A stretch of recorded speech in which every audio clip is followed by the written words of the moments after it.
एक बार फिर से स्वागत है आप सभी का हमारे YouTube channel DSCL Sidhi for English में। प्यारे व्यूअर्स, आज हम पढ़ने वाले हैं कॉन्ट्रैक्शंस। बट कॉन्ट्रैक्शंस पढ़ने के पहले कुछ इंपॉर्टेंट चीजें मैं आपको बताना चाहता हूं। आप सभी को पता है पिछले 2.5 महीने से स्कॉलरशिप टेस्ट की प्रिपरेशन चल रही थी और 27 अक्टूबर को स्कॉलरशिप टेस्ट आयोजन हुआ। उसका रिजल्ट फिर 30 अक्टूबर को आ गया है एंड रिजल्ट निकलने के साथ ही एडमिशन्स भी शुरू हो गए हैं। टॉप 3 स्टूडेंट्स जो हैं उनका भी नेम रिवील कर दिया गया है, जिनका मेरिट में नेम आया है, जिन्हें 3000, 2000, 1000 रुपीज का कैश प्राइज मिलेगा। साथ ही साथ जो ए ग्रेड में 100 स्टूडेंट्स रहेंगे उनको भी 500 रुपीज में मात्र 1 साल तक के लिए इंग्लिश की क्लासेस दी जाएंगी। कोई फीस उनसे नहीं ली जाएगी, कोचिंग फीस। और जो बी सी डी ग्रेड में आने वाले छात्र हैं उनको फीस में डिस्काउंट दिया जाएगा, छूट दी जाएगी 50% की, 40% की और 30% की। ठीक है। 4 नवंबर से क्लासेस भी शुरू हो जाएंगी। मंडे से कई बैचेस शुरू हो रहे हैं। तो आप लोग अपना एडमिशन करा करके अपने सुटेबल बैच में जिसमें आप आ सकते हो उसमें आप अपनी सीट रिजर्व कर लें, क्योंकि जो सीटिंग अरेंजमेंट है वो 30 to 35 स्टूडेंट्स का है। और ऐसा ना हो कि कोई बैच फुल हो जाए फिर आप उसमें एडमिशन कराएं और हम आपको एडमिशन उस बैच में ना दे पाए। तो इसीलिए टाइमली अपना एडमिशन करा लें और अपना कोर्स शुरू कर दें। जो बच्चे अभी नहीं करना चाहते हैं वो एडमिशन करा के गर्मी की छुट्टियों में अपनी क्लासेस ले सकते हैं, बट एडमिशन अभी कराना होगा। एडमिशन कराने के लिए आपके पास केवल 1 महीने का समय है। रिजल्ट अपने कोचिंग सेंटर में ऑफिस के बगल में लगा हुआ है, आप आ करके ऑफिस में अपना रिजल्ट प्राप्त कर सकते हैं। 1 महीने तक ये लिस्ट पूरी लगी रहेगी। आप 1 महीने के अंदर कभी भी आकर के अपना रिजल्ट प्राप्त कर सकते हैं, अपने मार्क्स देख सकते हैं, अपनी कॉपीज देख सकते हैं और जो मैरिट में आने वाले स्टूडेंट्स हैं उनकी भी कॉपीज देख सकते हैं, उनके मार्क्स देख सकते हैं, सारी चीजें आप कर सकते हैं। तो देर किस बात की, अपना कम्युनिकेशन स्किल को अच्छा करने के लिए जुड़िए द ड्रीम सीधी के साथ और हमें 120 डेज दीजिए और चेंजेस आप खुद ही देखेंगे। चलिए बच्चों, शुरू करते हैं आज का वीडियो लेक्चर। आज का जो वीडियो लेक्चर है कॉन्ट्रैक्शंस पे। इंग्लिश लैंग्वेज बोलने के लिए कॉन्ट्रैक्शंस पे अच्छी कमांड होना बहुत जरूरी है। यदि कॉन्ट्रैक्शंस हमसे नहीं आते हैं तो हम फ्लो में अपनी बात को नहीं कह पाएंगे और कोई व्यक्ति कॉन्ट्रैक्शंस का यूज करके हमसे बात करेगा तो हम उसे समझ भी नहीं पाएंगे अच्छे से। इसीलिए कॉन्ट्रैक्शंस आना जरूरी है। तो सबसे पहला बात ये आती है कि कॉन्ट्रैक्शंस को हिंदी में क्या बोलते हैं। कॉन्ट्रैक्शंस को हिंदी में बोलते हैं बच्चों शब्द संकोचन। शब्द संकोचन कहलाता है कॉन्ट्रैक्शंस हिंदी में।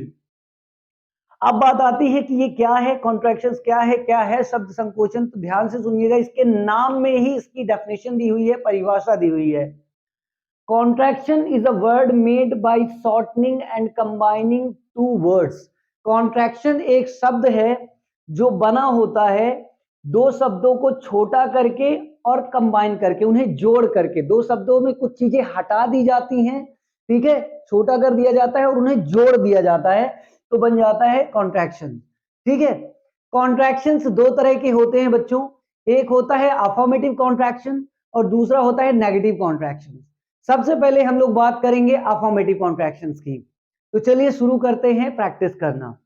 आप यहां देख पाइए बच्चों, अब बात कर लेते हैं पॉजिटिव कॉन्ट्रैक्शंस की, अफर्मेटिव कॉन्ट्रैक्शंस की। आई एम, इसका कॉन्ट्रैक्शन होता है आम, जो आप खाते हो गर्मियों में, आम। You are, you're. We are, we're. They are, they're, THERE वाला देयर प्रोनाउंसिएशन होगा। He is, he's. She is, she's. Who is, whose। That is, that's। There is, theirs। अब would का जो कॉन्ट्रैक्शन होता है अपॉस्ट्रोफी डी लगा करके होता है। I would, I'd। We would, we'd। He would, he'd। She would, she'd। It would, it'd। Had और would का कॉन्ट्रैक्शन एक जैसे ही होता है बच्चों, apostrophe D. I had, I'd। You had, you'd। We had, we'd। had and would का contraction होता है अपॉस्ट्रोफी डी, यही होता है। अब आपके सामने सबसे बड़ी प्रॉब्लम ये जाएगी कि यदि ऐसा लिखा मिलेगा तो कैसे पता चलेगा कि वुड है कि हैड है। कंफ्यूज हो जाएंगे आप। तो आपको देखना है इसके बाद आने वाली वर्ब को। यदि इसके बाद आने वाली जो वर्ब है वो फर्स्ट फॉर्म में है, कौन से फॉर्म में, फर्स्ट फॉर्म में। कौन से फॉर्म में, फर्स्ट फॉर्म में, तो समझ जाना कि वहां वुड लगा हुआ है। और यदि इसके बाद आने वाली वर्ब थर्ड फॉर्म में हो, कौन से फॉर्म में? थर्ड फॉर्म में, तो आप तुरंत समझ जाना कि वो वुड नहीं है, वो हैड है। जैसे मैंने बोला हीड गो, हीड गो, तो जैसे मैंने कहा हीड गो, गो वर्ब की फर्स्ट फॉर्म है, आप तुरंत समझ जाओगे कि वुड है। और जैसे मैंने कहा हीड गॉन, हीड गॉन, आपने गॉन देखा और समझ गए कि भैया ये वुड नहीं है जो अपॉस्ट्रोफी डी लिखा है, ये हैड है। ओके, क्या है? Had. Third form had, first form would. अब आइए देखते हैं हैव का कॉन्ट्रैक्शन। हैव का कॉन्ट्रैक्शन अपॉस्ट्रोफी वी होता है जहां भी होगा। I have, I've, you have, you've, we have, we've, they have, they've. Has का कॉन्ट्रैक्शन बच्चों अपॉस्ट्रोफी एस होता है। he has his, she has she's, it has its। उसके बाद will का कॉन्ट्रैक्शन देखिए, will का जो कॉन्ट्रैक्शन होगा I will, apostrophe double L होता है कॉन्ट्रैक्शन will का। I will, I'll, you will, you'll, we will, we'll, they will, they'll, he will, he'll, she will, she'll, it will, it'll, और फिर इधर that will, that'll, will, there। Should का और have का contraction होगा, तो have का मैंने आपको पहले ही बताया apostrophe V E. Should have, should have, could have, could have, would have, would have, what is, what's, where is, where's, when is, when's, who is, whose, how is, house, it is, its। ठीक है, तो इस तरह से apostrophe S contraction हो जाएगा is का और has का। अब देखिए r का कॉन्ट्रैक्शन आपको कहीं भी दिखे अपॉस्ट्रोफी आर ई, आप समझ जाना वहां r है। ठीक है, और is और has का कॉन्ट्रैक्शन अपॉस्ट्रोफी s होता है। अब यहां भी आप कंफ्यूज हो जाओगे, बोलोगे सर ये अपॉस्ट्रोफी s लिखा रहेगा तो मैं कैसे जानूंगा कि has है कि is है? यदि इसके बाद वर्ब की फोर्थ फॉर्म आ जाए, कौन सी फॉर्म? Fourth form. कौन सी फॉर्म? फोर्थ फॉर्म आ जाए तो समझ जाना कि वो इज है। जैसे मैं बोलूं he is going, he is going, तो आप तुरंत समझ जाना कि सर ने कहा है इज गोइंग, राइट? यहां ही इज गोइंग ऐसा बोल रहे हैं। और मैंने कहा he is gone, he is gone, तो जैसे मैंने कहा गॉन तो आप समझ जाओगे कि ही हैज है, यहां जो अपॉस्ट्रोफी एस लिखा है वो हैज है। क्या है? हैज है। थर्ड फॉर्म आएगी तो हैज होगा, फोर्थ फॉर्म आएगी आईएनजी लगा होगा तो इज होगा। ठीक है, उसके बाद हैव का मैंने बता ही दिया अपॉस्ट्रोफी वीई होगा, और विल का जो कॉन्ट्रैक्शन होगा अपॉस्ट्रोफी डबल एल होगा। कहीं भी ऐसा लिखा मिले तो समझ जाना कि ये वाले वर्ड हैं वहां। ओके, क्योंकि रीडिंग करते समय भी हम कंफ्यूज होते हैं कि ये क्या लिखा है, और कोई बोलता है तो हम समझ नहीं पाते उसने क्या बोल दिया। तो ये तो पॉजिटिव कॉन्ट्रैक्शंस है। करना क्या है बच्चों, इन कॉन्ट्रैक्शंस को आप अपने एक ड्राइंग शीट पे लिख लेना और वॉल पे अपने घर के कहीं पेस्ट कर लेना और प्रैक्टिस करना। जितना प्रैक्टिस करोगे उतना आपको ये स्पोकन में आप इन्हें ला पाओगे, बोलचाल की भाषा में इनका आप यूज कर पाओगे। ठीक है, तो अभी आप इसका स्क्रीनशॉट ले लीजिए और फिर हम लोग बात करते हैं नेगेटिव कॉन्ट्रैक्शंस की।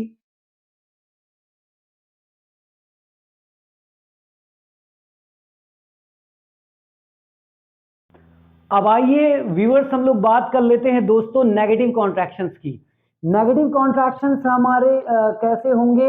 अभी हमने जो बात किया पॉजिटिव कॉन्ट्रैक्शंस की बात की है। नेगेटिव कॉन्ट्रैक्शंस में देखिए आएगा इज नॉट। इज नॉट का कॉन्ट्रैक्शन करेंगे तो हो जाएगा isn't, isn't. Am not, am not का कॉन्ट्रैक्शन एंट हम यूज करते हैं, स्पोकन में एंट यूज किया जाता है, ऐसा हम यूज कर सकते हैं। आर नॉट, आर नॉट का हो जाएगा आंट, आर नॉट का कॉन्ट्रैक्शन कराएंगे तो aren't. Do not, do not का हो जाएगा don't, don't. Does not, does not का हो जाएगा doesn't, doesn't.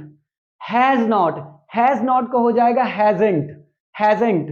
Have not, have not का हो जाएगा haven't, haven't. Did not, did not का हो जाएगा डिंट, डिंट या डिडंट आप बोल सकते हो, didn't. Was not, was not का हो जाएगा wasn't, wasn't। were not, were not का कॉन्ट्रैक्शन हो जाएगा weren't, weren't। had not का कॉन्ट्रैक्शन hadn't होगा, hadn't। will not का कॉन्ट्रैक्शन होगा won't, won't। शैल नॉट का contraction shan't, shan't. Should not का contraction shouldn't, shouldn't. Can not का contraction can't, can't. Would not का कॉन्ट्रैक्शन होगा वुडेंट, वुडेंट। कुड नॉट का कॉन्ट्रैक्शन होगा बच्चों कुडेंट। बोलिए कुडेंट, क्या बोलेंगे? कुडेंट। एक बार फिर से बोलें कुडेंट। मे नॉट का कॉन्ट्रैक्शन होगा मेंट, क्या होगा? मेंट, क्या होगा? मेंट। माइट नॉट का कॉन्ट्रैक्शन होगा माइटेंट, क्या होगा? माइटेंट, क्या होगा? माइटेंट। मस्ट नॉट का कॉन्ट्रैक्शन होगा मशंट, क्या होगा? मशंट। उसके बाद नीड नॉट, नीड नॉट का जो कॉन्ट्रैक्शन होगा बच्चों वो होगा नीडेंट, क्या होगा व्यूअर्स? नीडेंट। एक बार आप भी बोले, देखिए जब बोलेंगे तभी आपको ये चीजें समझ में आएंगी। नीड नॉट का कॉन्ट्रैक्शन होगा नीडेंट, क्या होगा? नीडेंट। डेयर नॉट का कॉन्ट्रैक्शन होगा डेयरेंट, क्या होगा? डेयरेंट, डेयरेंट, क्या होगा? डेयरेंट होगा। इज एम आर और हैज हैव नॉट, इन सब के लिए एक और वर्ड यूज होता है दैट इज एंट।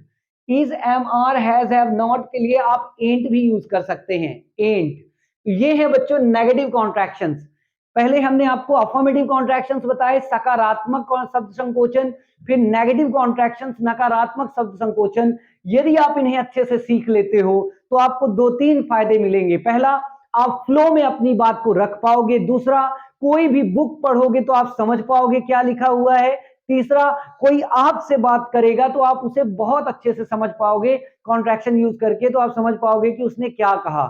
इसीलिए प्यारे व्यूअर्स, कॉन्ट्रैक्शंस की प्रैक्टिस करें, खूब प्रैक्टिस करें। इसका चार्ट बनाइए, घर पे कहीं पेस्ट कर लीजिए और खूब प्रैक्टिस करिए। Is not, isn't, am not, ant, do not, don't, did not, didn't, was not, wasn't, were not, weren't, will not, won't, dare not, daren't, did not, didn't, need not, needn't. ऐसे खूब practice करें और फिर आप देखिए, फिर need not, do not, does not निकलना बंद हो जाएगा।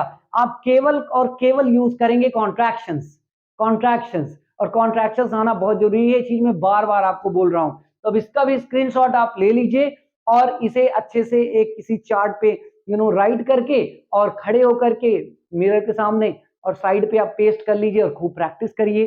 आई होप कि बच्चों आज आपको ये वीडियो लेक्चर बहुत अच्छा लगा होगा। इसका आप ले लीजिए स्क्रीनशॉट।